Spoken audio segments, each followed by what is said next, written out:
Everyone, from me, Brent Graham, it's Thursday night, 9 o'clock, time for the Handicap Rugby Chat that matters. Well, we don't have as many games as we've had to get through over the last couple of weeks, but we've certainly got plenty of quality and great rugby to talk about. I've also got plenty of quality in the studio as well. And I'm going to start off to my right as I'm looking at it on the screen, and it's at the Crow Tips. Chris, good to have you back on the show, mate. I think last time you were on, you were hosting.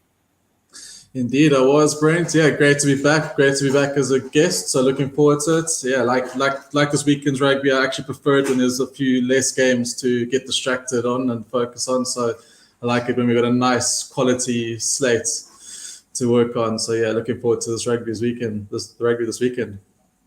And down below, joining us from the States, it's Harry Jones at Harry Boldy Jones on Twitter. Harry, great to have you back on the show. I wanted to wheel you in for the semi-finals of the Champions Cup. Yeah, how's it, guys? As always, honor and privilege to be with the rugby mastermind, Brent. Is the master. Just to shout out to the guys coming on. A couple of Irish guys in already. Dave, good to see you, mate. And Mark is in as well. Mark, yes, I've got the Leinster shirt on. And Peter Paul as well. Right, let's get into the action, boys. First of all, Harry, from your side, what have you made of the last few weeks of European competitions? South African sides bowing out in the Champions Cup and that. Do you think it's a competition we should be involved in, or would you prefer to see us just focusing on the URC? No, I think it's a lot like top level elite football. You have to make a decision, and if you're going to straddle, if you're going to put a foot in both of those, it's actually a lot of squad rotation. I mean, the Stormers have played 55 players this year, which is almost a dozen more than some of the other South African sides. So they've actually tried to do that. But I think, in general, it takes a while to go to the top of the European knockout cups, and it takes pedigree. It takes it's really almost like a World Cup in level of tension and pressure. So I think, you look at sides like Toulouse or Leinster, La Rochelle have been there enough. So I would say the returns so far are pretty good. I would say that South African teams have overperformed, and just having 3 in the final 8 or whatever is actually pretty good already. Yeah, I would say not too disappointing either. Chris, I'm going to start with you with the Super Rugby. Let's get the first game on the go. We've got Hurricanes against the Brumbies now. This game opened up around about the 7.5 mark. It then came into 5.5, the money coming for the Brumbies. It subsequently moved back out to 9.5. That's where it seems to have settled at the moment. And we've got a points line here of 61.5. Yeah, I mean, I actually saw higher than that, Brent, but maybe I was imagining it. I'm pretty sure in the UK it was even over 10 at some point. So yeah, it's been bouncing around big time. So yeah, people are obviously going for either side, yeah. But I think, at 9.5, 10 at that cap, it pretty much feels like a Brumbies cap. I'll be a Brumbies cap player if I was on the cap. I think these guys are going to have a really good ding-dong battle. I know this could be sentiment that Brumbies could come in tight and possibly bring it into a tighter match. But I don't see that. I'm going to carry on the trends that I've been seeing through the whole of Super Rugby, and that they're going to go and there's going to be tries and they're going to flow. I don't see anything different. The Brumbies defense, I was just looking, I mean, they've let in over 30 points the last 3 out of the last 5 games. Against the Fijian sides, they let in points in. Canes were not obviously that great against Chiefs, but no one's looked too good against the Chiefs this year. So I think this is a nice spot for the Canes. And I think Brumbies are going to come with nothing to lose. And Iketal's one of their talisman. He's out, so I always worry when the center combination is inexperienced. Games like this, they can get exposed, especially with the backline that the Canes have. So I like the points at 61, but I actually like the team's points here. I saw earlier in the day with Canes' points at 35. I really like that. I think Canes are scoring 42. Yeah, I think Brumbies are going to score 2, so they're going to probably get over 20 as well. But I really like the Canes at home to just keep it, just applying on the pressure on the points there with the Brumbies. And I think that 61 will get broken as well, to be honest, because I'm sure Brumbies will get in some tries as well. But I'm happy to take the home side against the Australians there because the Australian sides and the Fijian sides have been leaking points all competition. Has been good. Yeah, and I saw your tweet there. And I must admit, I was looking forward to hearing your views on that one because I'm looking for a bet here for the Good for the Game preview, and I just haven't been able to find one yet. And I thought for a second we'd lost Harry, but good to see him back there. Harry, what are your thoughts on this game? Super Rugby Pacific has been refereed in such a sped up way that actually it's exhausting squad depth, and it favors a team like the Canes, who traditionally have struggled against the Brumbies. The Brumbies are bringing the wrong mix, though, so they've got their pack in place, but they've got a weaker backline. That's devastating against Kiwi teams. So the Hurricanes midfield and wings are just going to run through that. And Chris is exactly right that Brumbies have been giving up too many points. So I think when you go on the road to a windy Cake Tin, it's going to be trouble for the defense of the Brumbies. The Brumbies do score, but they score a different way. They carry the second least in the whole comp, and they still score a lot. So it's more about mauls. It's more about taking points on offer and slow poison. I don't know if that works against the Hurricanes, who are playing kind of crazy, reckless, speed rugby. So I would say actually, I'm actually right with Chris on this one. I think it's going to be, the points will be an explosion. Hurricanes are going to have a field day. Right, well, just before we move on to the next game, Harry was asked. Pierre Ball was asking in the chat there, what did you make of Puerto Himan's what we call a PK there in the American League? I'm assuming you saw that coach slap the other coach there. I like it. I'm here for all that stuff. I think it would be fun to see like Ronan O'Gara square off with maybe Leo Cullum. It could add a lot of flavor to these matches if you had like a halftime, maybe put some gloves on and just get the wiggles out. I think it's good. Yeah, certainly that was an absolute classic one. That one. Right, let's move on to the next game, and it's one I've got a strong opinion on. The Waratahs up against the Highlanders. So Harry, I'll start with you here. We got a handicap of -3.5. I can tell you that the Highlanders actually opened up slight favourites in the early betting. So there's been consistent money coming here for the Tars, and we got a points line of 57.5. This is a brutal match to tip, right? Because you have so much volatility. The Highlanders were playing their third string scrum off, and now they've got their first two back, Fakatava and Smith. That actually makes such a big difference in the Highlander setup. The other thing is the Highlanders had one of the strangest games last week of any game I've seen, where you had penalty tries and cards galore. It's not going to happen this week. The Waratahs are a difficult side to tip as well because they have been platooning their players, so you don't know who they were, which Tars are you going to get. They're not really playing in unison. There's no combinations being formed. I would say I'm actually tipping the Highlanders to take this and take it quite comfortably. I think there's something wrong with the Waratah setup, something wrong in Team Waratah land. And also that stadium is not turning into a fortress. I think it's too nice. I think it's too lovely and sweet and kind, and it's not really got a forbidding atmosphere. So I think the Highlanders will get well on the road this time. Right, interesting one. Chris, what do you think of this game? I actually handicapped this game at Waratahs -6.5, which I admit was a bit high, but I haven't been surprised to see the money for the Tars.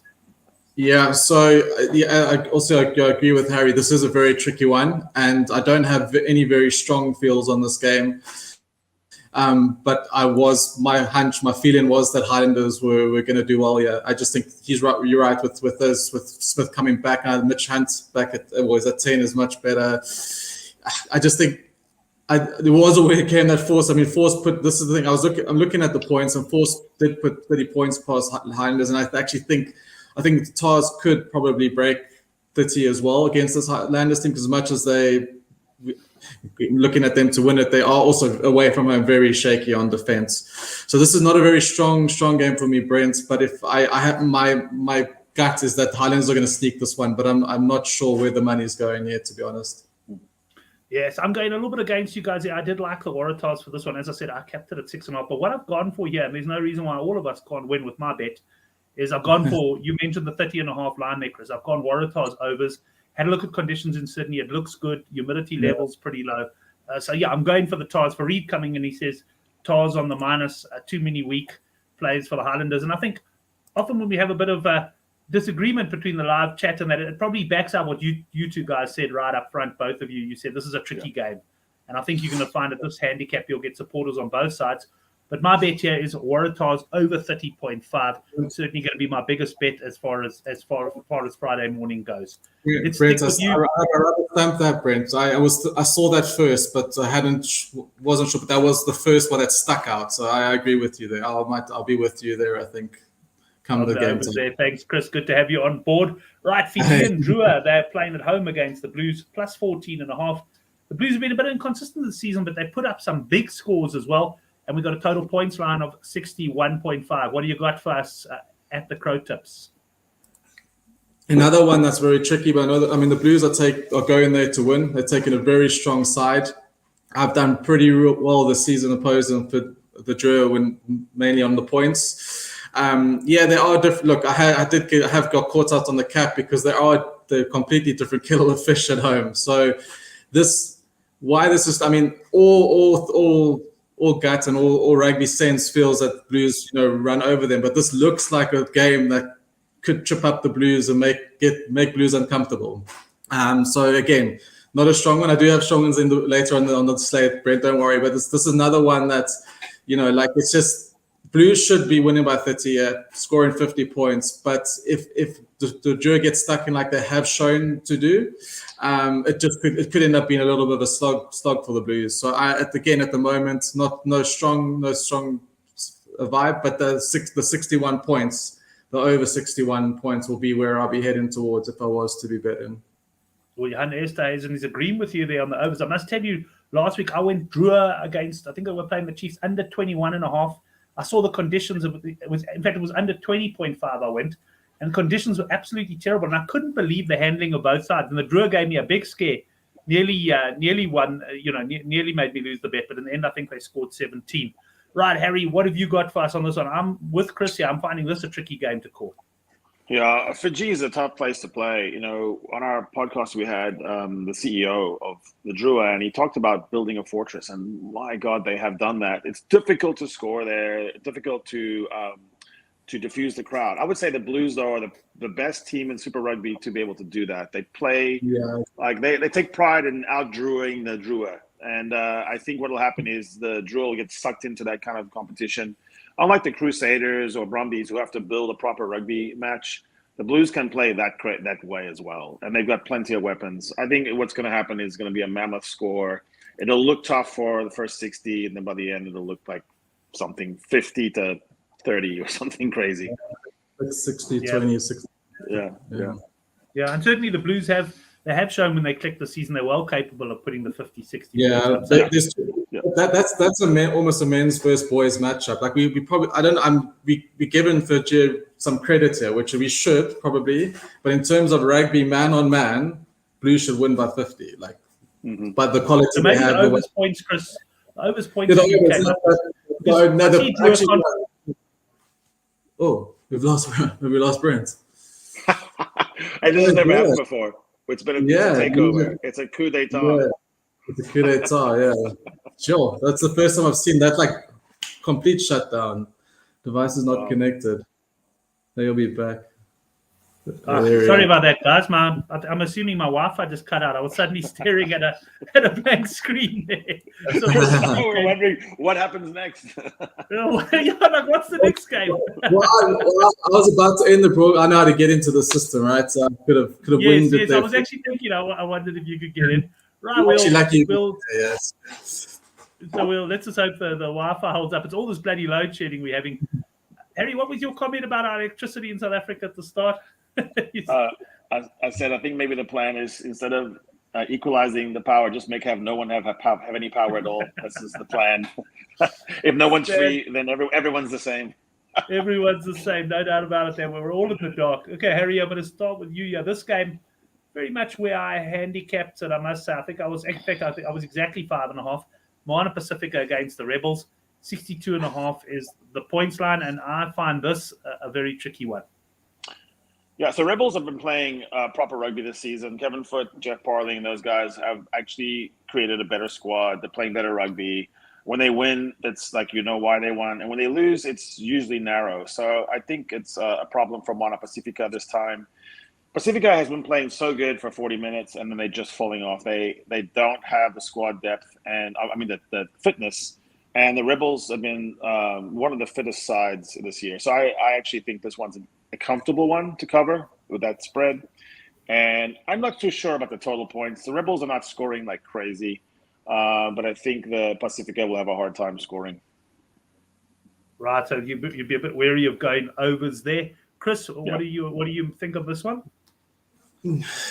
Yeah, I also again like thinking the Rebels should cover this cap, but I'm thinking more. I'm maybe the opposite. I think this is again it's a common theme here, but I think points again. I think Rebels will score because everyone scores. They do. Everyone scores against these guys, these specific sides, and Rebels have also been letting in points. So I think it's and then the thing is. Specifically, like Harry was saying, I mean, they run out of puff, and a lot of points come late. Also, I've seen a lot of these Pacifica or these Islander games as well. When like the Rebels or the Reds can go into a 10, 30 point lead, and before you know it, they only hit 6 points with 4 minutes to go. So if the points come in, so again, the 61, I know it's always a high line, but this trend's been doing me well. I've been hitting outline points all through this competition. It's like the Currie Cup 2 years ago. I'm on this roll with points. I'm not looking much past points at the moment, Brent. So again, over 61. But I think Rebels team points should be covering as well. Again, I think probably I don't know if you've got any, but if it's 62, probably about 34.5 maybe. Oh yeah, the Rebels points. I don't think it's a brainer.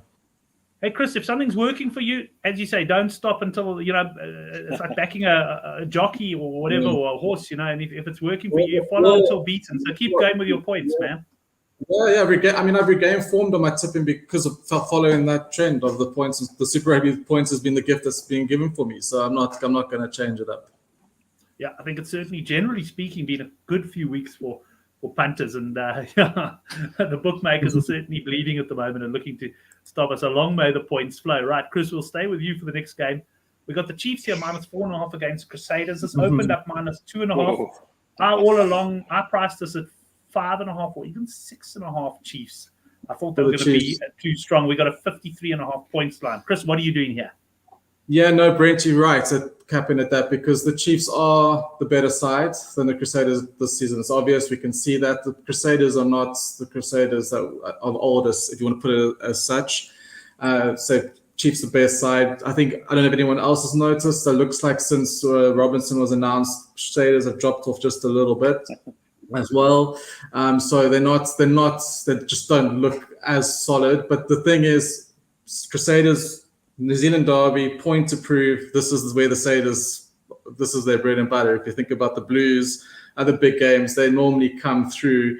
And also for me, I know I never used to, I wasn't thinking this, but late in the last 12 months, Havili and Mohanga together for the Crusaders are massive. They're worth like 10 points together. They're really strong. That Crusader side looks good as well. I think this is an evenly matched contest. Chiefs are the better side, but I think there was higher cap. It's what you got +/-4.5. I've seen less on other sites. I think at 5 is your Crusaders. I think the value here is the Crusaders because they are good and they're going to be up for it.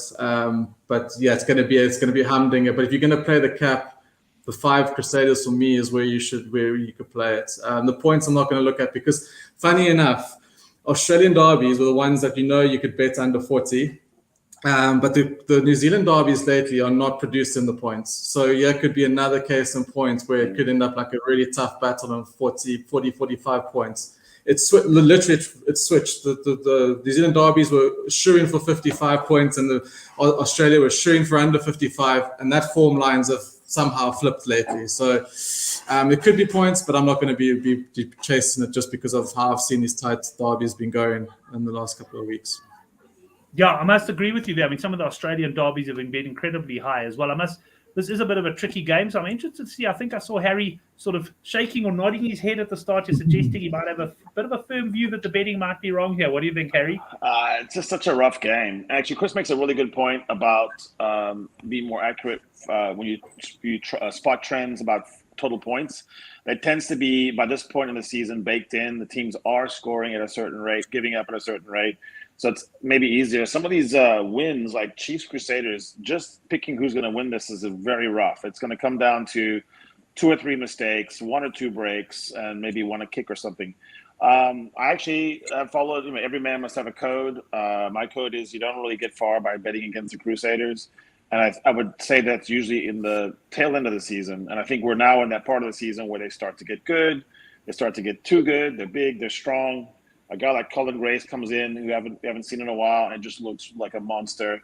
Havili is stating his claim for All Black number 12. There's a lot of games inside the game of trying to get All Blacks selection. So I think we're going to have a real humdinger. This is the match that I'm really going to want to watch. I just don't really get far by doubting the Crusaders at the business end of a season.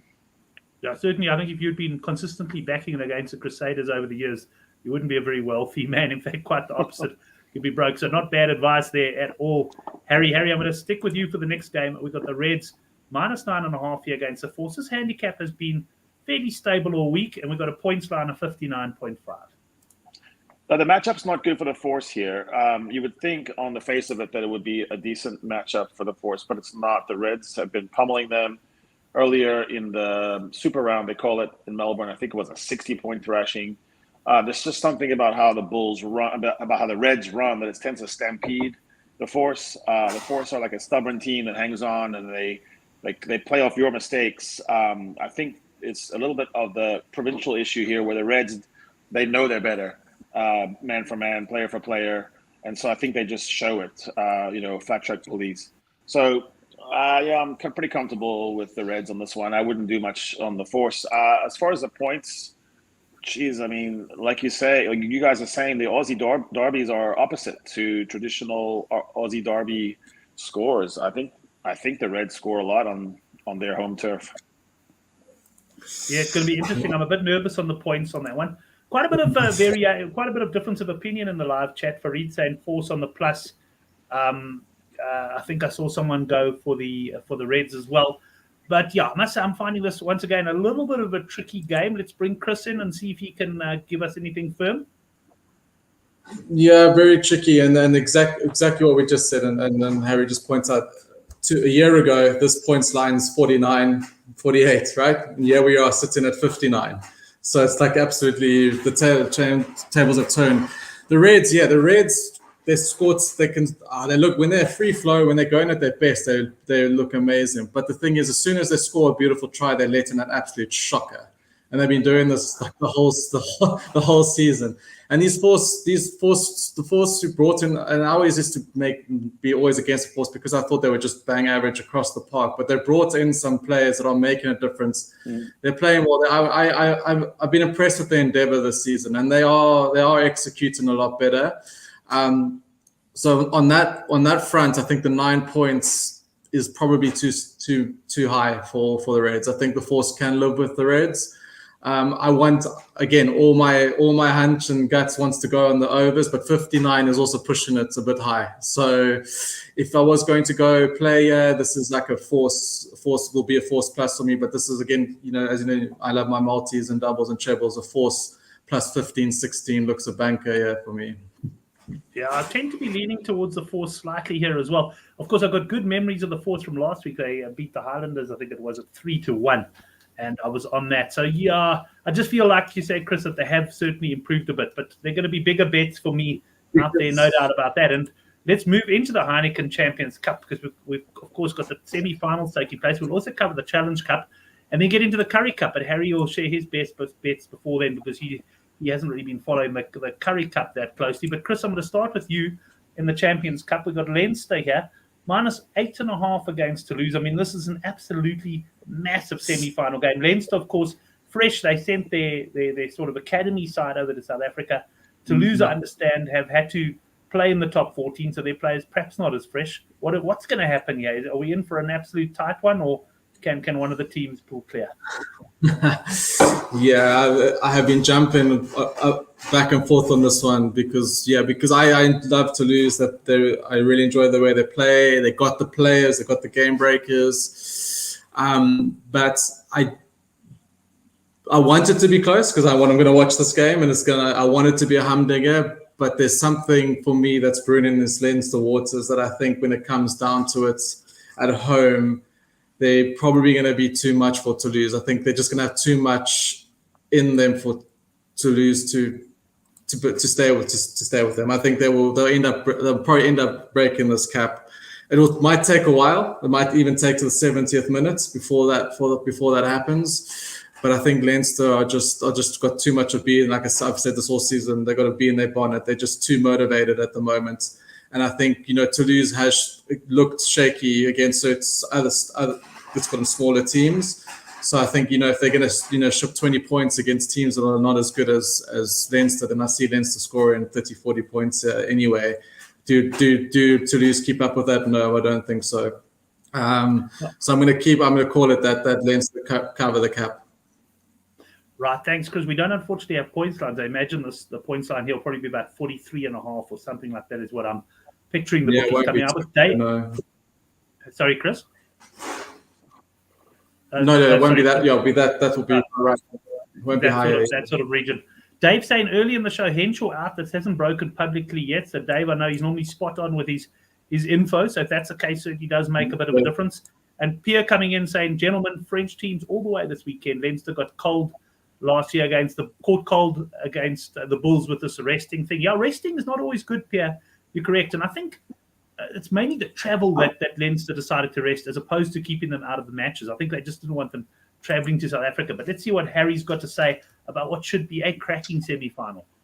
Yeah, so I think probably this is the first real disagreement between Chris and I, and I totally understand his points, by the way. The problem with going wire to wire, which is what Leinster and Irish players are faced with now, it's like really going on and on and on, that they're not losing. There's pressure is being heaped upon them. They are down a couple of players.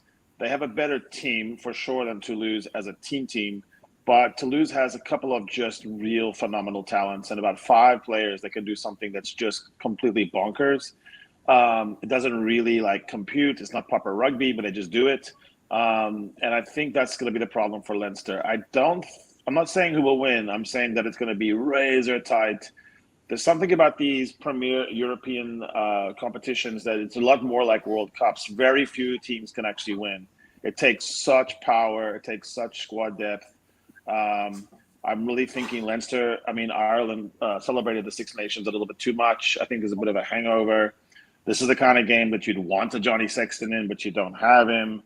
And it's only in these kind of games that you see the real difference at the very, very, very top level of the margin that it takes. So I'm actually thinking I would not be surprised for Toulouse to win this, and for Leinster and Ireland in general to have a real wake-up call about how tough it's going to be number one in the world in nation and club from 2022 all the way through the end of this year. It's just it's brutal. Yeah, interesting. I'm really looking forward to this game. I must say, I'm wearing my Leinster shirt.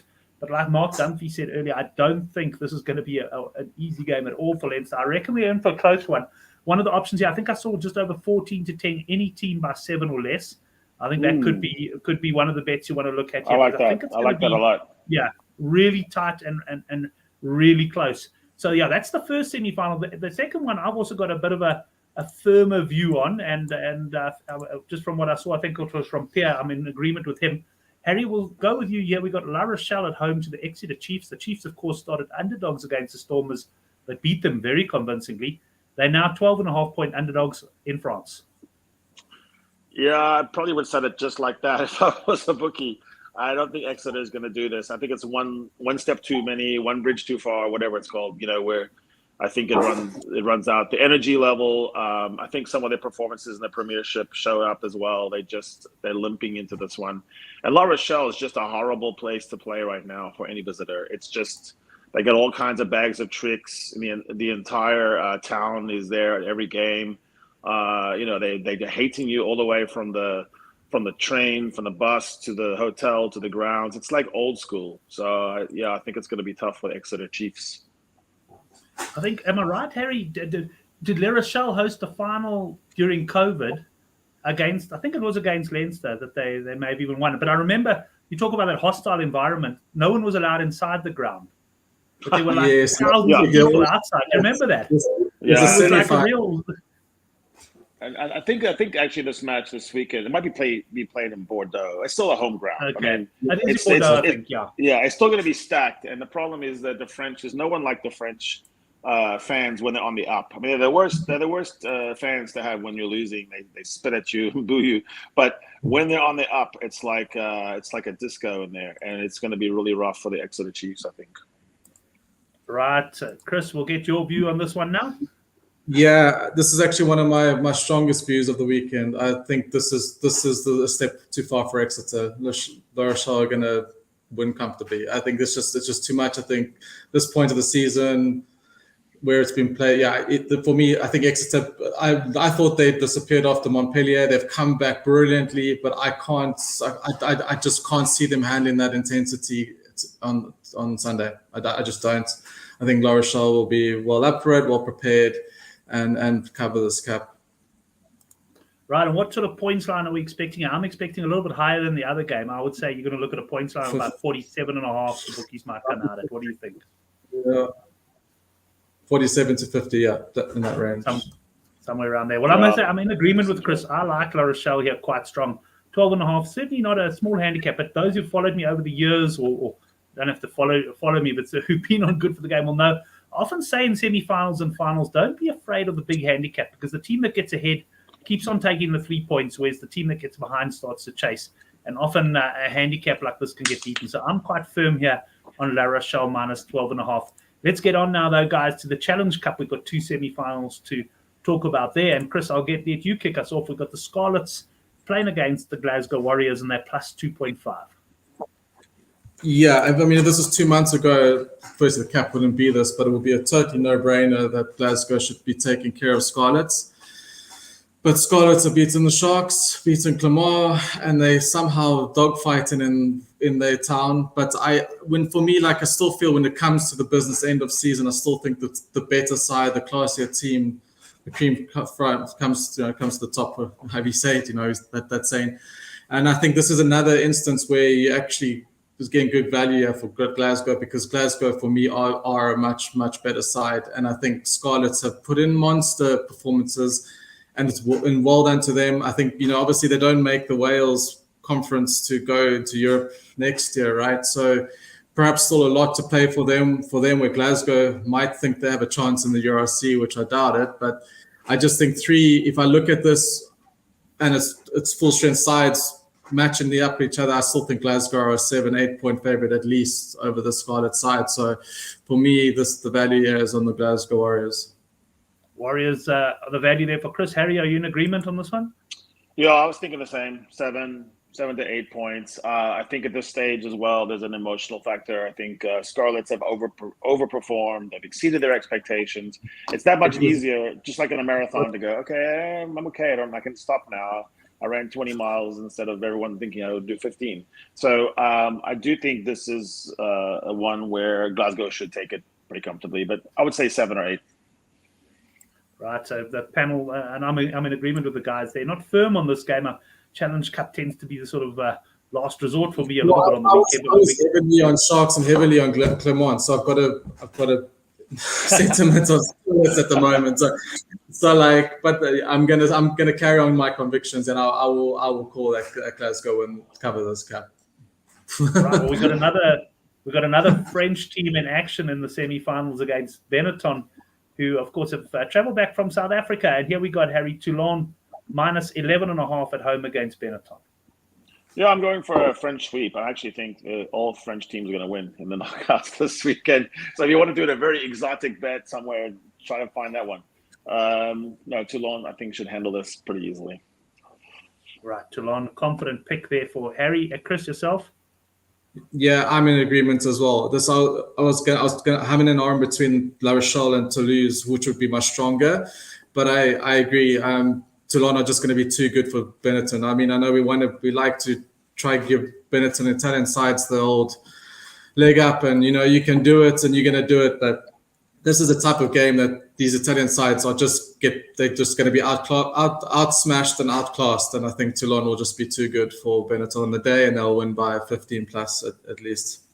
No, I'm from the Merva saying Toulon on the minus best bet, so very much in agreement, as is Fareed. Toulon going to keep Benetton out. So certainly looking like one. And Chris, knowing you as I do, I can imagine the sort of bet you'll be lining up here will be something like a La Rochelle -5.5, Toulon -4.5 at around about the even money mark, and have a go. Correct. Well, correct. To be honest, Brent, for my big bet for the Wales that I'm going to punt, it's going to be a Toulon and La Rochelle money line because you get between 1.125, so it's taking it to about 1.516 decimals. So I'm looking for that one last banker that's going to push it to the even, and they're all going to land easily, and I'm going to be happy. Excellent. Well, that brings us to the end of the Challenge Cup, which means I want to just pause for a second to get Harry's best bets because we're going to say cheers to him. Then Chris, you and I'll chat a little bit of Currie Cup. Cool. Harry, first of all, great having you back on the show, mate, and share your best bets for the weekend with us. Yeah, so there's a famous French writer, Stendhal, who wrote a book, The Red and the Black, but I'm going to go the Red and the Blues. So the Reds and the Blues, I'm strong in Super Rugby, and then I'm going to go all French, so the French team continues. If you can find a bet with your bookmaker that gets all three, Toulon, Toulouse, and La Rochelle, go for it. Also, if you have any time, hey, look at my social media and try to find Rob Lowe's excellent pod interview on our podcast. I think you'll enjoy it, South African listeners. Did I see you mention Roxy Lowe in there as well? Was she on as well, or did you just speak about it? No, but we did talk about her new single, which is Set Me Free. And I was Rob, I said, was there some hidden message in the Set Me Free? But no, she's okay. Don't worry. Good. I remember a few years ago, I think she used to do a bit of surfing and stuff. So yeah, check out Harry at Harry Baldy Jones. I think it is Harry on Twitter, and you can see that pod, which is just going from strength to strength. Harry, thanks a lot, man. Great chatting to you, and have a cracking weekend. Cheers, Mana. See you, Chris. Have a good one, Harry. Thanks. Excellent. Just bring up Johan's weekly treble there, 4 in a row. Blues game over 61.5. Rebels game over 61.5, and Toulon -11.5. That's at just under 6-1. Johan's been in cracking form with these trebles. Right, that just leaves us. Hey, you like that one as well? Mm-hmm. And that leaves us, Chris, with a bit of Currie Cup to talk, and we'll get straight into the first game. And this game, I've actually got a pretty strong view on, but I want to hear your view first. Golden Lions -3.5. Yeah, so I'll let you know, Brent, obviously Currie Cup's not been my go-to at the moment, but I have looked at it, and I see that the Lions have produced quite a good side. Obviously, Pumas are the team, the Currie Cup team, aren't they? Again, just because this is where I bet, and I like to see the matchups, I like the better sides. And I know that Pumas have been playing well, but quality matters, experience matters, and I think -3 for me is a gift with the teams that they've chosen. I think the Lions the Lions have been actually playing pretty all right anyway. Obviously, there is a problem that these guys come in and they don't play well together initially in the first game, and that can easily happen where the Pumas are the cohesive side, of course. So that's why it should be close. But I think, again, I'm going to use the word value, but I think the value here is on the Lions with the side that they've picked. Yeah, I'm in agreement with you there. I also expected the Lions to bring some UOC guys back. Not all of them are back, but it's a strong team. And I handicapped this game. I said I actually thought it'd be like -9.5, -10.5 Lions. So I'm quite strong on the Lions, -3.5. But certainly Currie Cup will look for points as well. Yeah, well, I know it sounds like a broken record on the points, but this is another classic points game. This is breaking 30, 60, no problem. But if you had that view, you're right. If you had that view, thinking those guys are coming back, you had to see the values on the minus. It's going to go over 60. You're in the right. If we win the right ballpark there, we're looking at like a 40-31, 45-35 kind of game.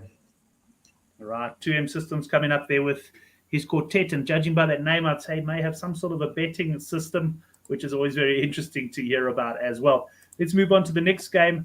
Here we got a big handicap. Chris, I initially went -33.5. I think I settled on -31.5, but it's pretty much in that region.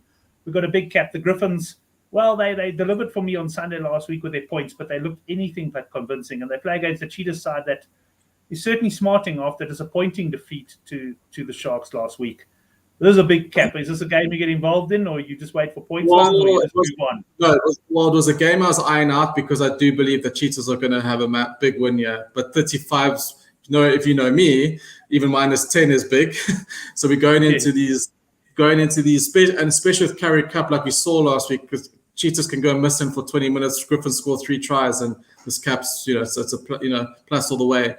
I think I think the Cheetahs are going to score 50 points, at least 50 plus, close to 60. I'm now working out how much do the Griffins get. And my only concern is, again, like these things happen so often, especially Currie Cup. They go missing again, just because it's so high and because Griffins can backdoor cover this. I'll again look at the points lines, but it's probably going to be quite high. We're going to be probably looking at a 65, 67 line, I think, here at least, I would imagine. I don't know what you think. Going for the Griffins. I think you're definitely right. I think it's going to be 65 to 68 somewhere. That's where the points will be.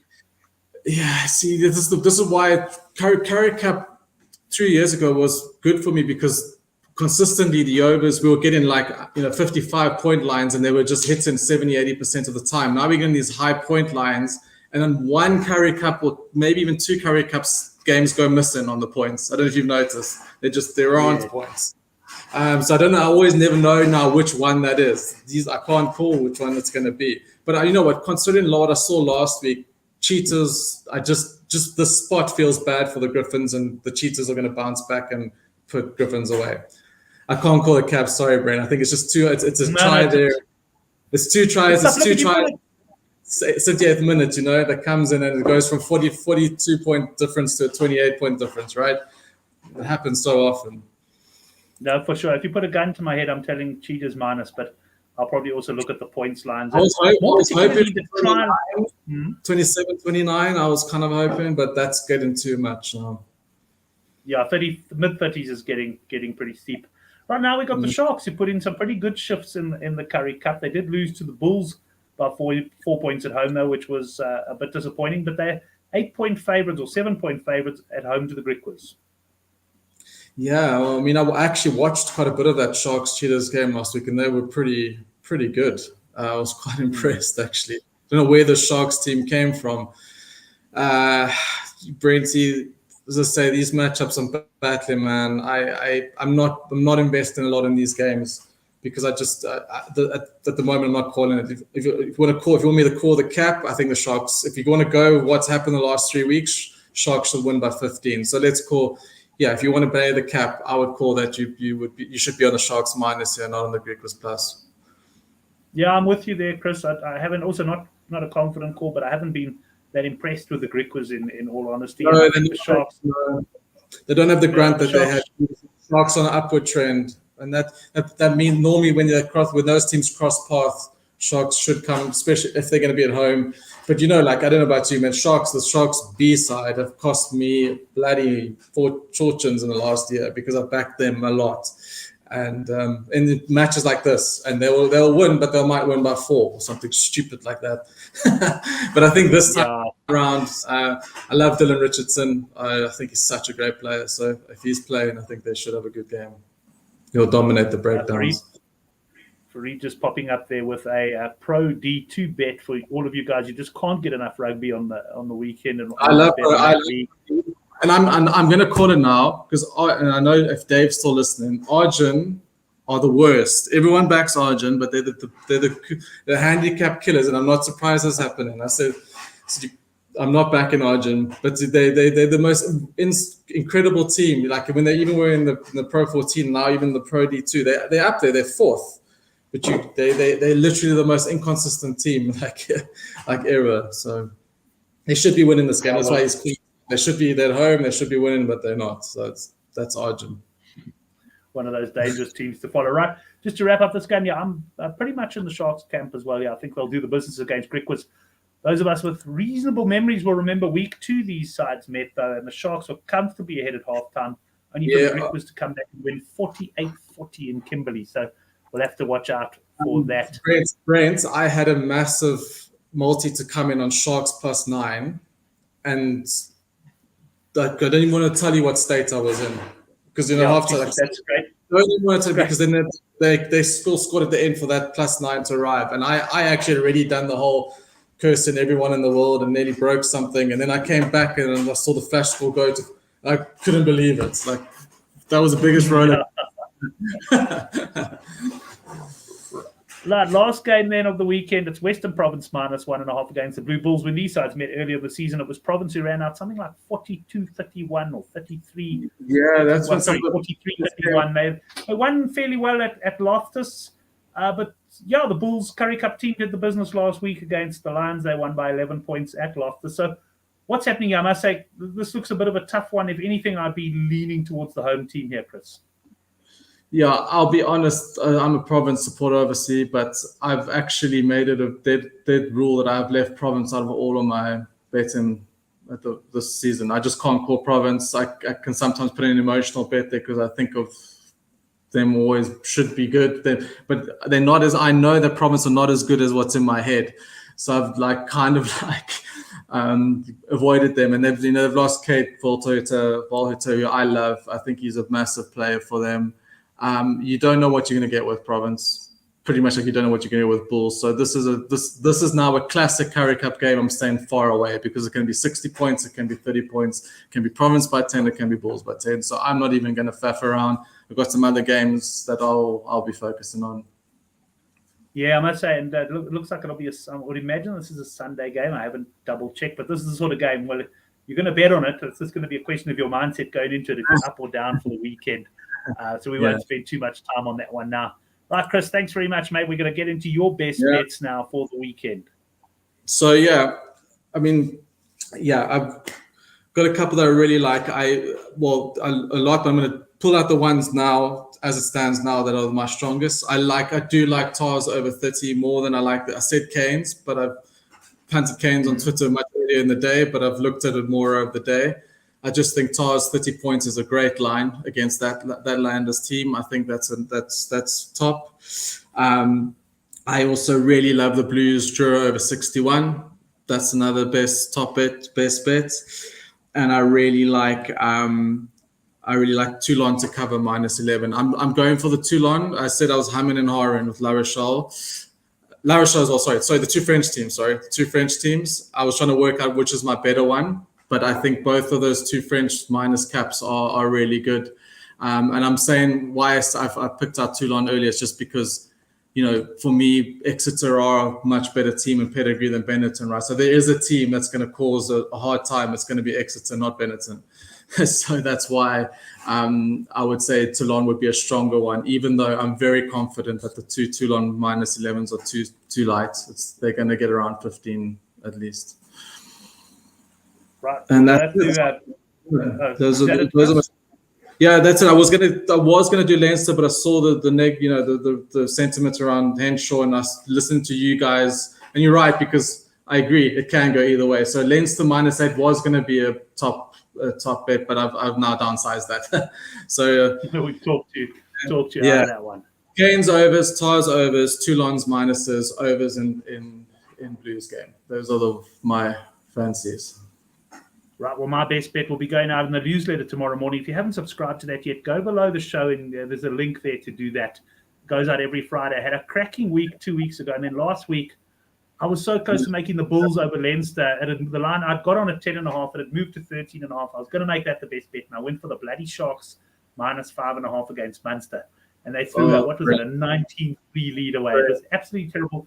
I had a great weekend, but that Sharks game, wow, it was the only disappointment for me, and sadly I picked it as the best bet. It was terrible, that one. Sharks Currie Cup side and the Sharks URC side, Brent, man, me as well. I had a big treble with needed Sharks over 46.5 total points with Munster. No Sharks points in 35 minutes, and then Munster hold up over the line the last minute. It was one of the, Sharks. I'm happy. I don't know this sounds bad, but I'm almost kind of happy that Sharks have to go to Leinster next week. Maybe they put upset, but this is what they deserved for the season they had, to go all the way back to Leinster and face the freaking music, because you've cost me, so I want you to suffer, boys. You made me suffer, now go to Leinster and suffer. And of course, the interesting thing there is, of course, Leinster would have played this game this weekend, and either going to be in a very positive mindset or a very negative one. So there'll be plenty to talk about next week as well. But you see, I didn't. I thought about it, but I thought I went on this Leinster being too strong vibe as well. But watched a lot of this is where I get my information. I watch a lot of sport. You're right. Leinster cold, few games, weeks. This is if there is a time that Toulouse can beat Leinster, it is now, and that is true. It does count for something. I agree with that. You got to peak performance. You got to be. If you're not up at that level at the time, it's not easy to always just get back there straight away. And if that's too much time off the park and distractions and island victories, I agree. I think, what Toulouse maybe plus on the halftime is probably a nice bet. Maybe they're going to come out super firing. So, but I don't know. I agree with you. Dodgy halftimes are so dodgy. Yeah, no, I don't like those halftimes. But most of the guys in the live chat agree that the Sharks absolutely killed us. And once again, thanks to all the boys in the live chat. Always great having your contributions. And Chris, to yourself as well, man. Have a cracking weekend. We'll be chatting on Twitter, no doubt. Yeah, Twitter. Yeah, I've been recording my best. I've been putting unit stakes now to be more clearer on my confidence levels, because I put a lot of these double and trebles, and I think to myself a lot of the time, like, I felt a lot better about it, but I'm not saying it on Twitter, and I bet in more. So now I've decided I'm going to put units put units amounts next to it so people can see the confidence levels. Because you can say, you can say, yes, I've won 2, lost 2, but if you put five units on one and one on the other, it's a big difference. No, for sure. So, yeah. No, 100% your stake size becomes very, very important there. But Chris, thanks very much, man. And we'll be back next week. I think we have URC quarterfinals to look forward to amongst all the Super Rugby and Currie Cup next week. Yeah. Excellent. Thanks, everyone. We'll see you next week, Thursday at 9 o'clock.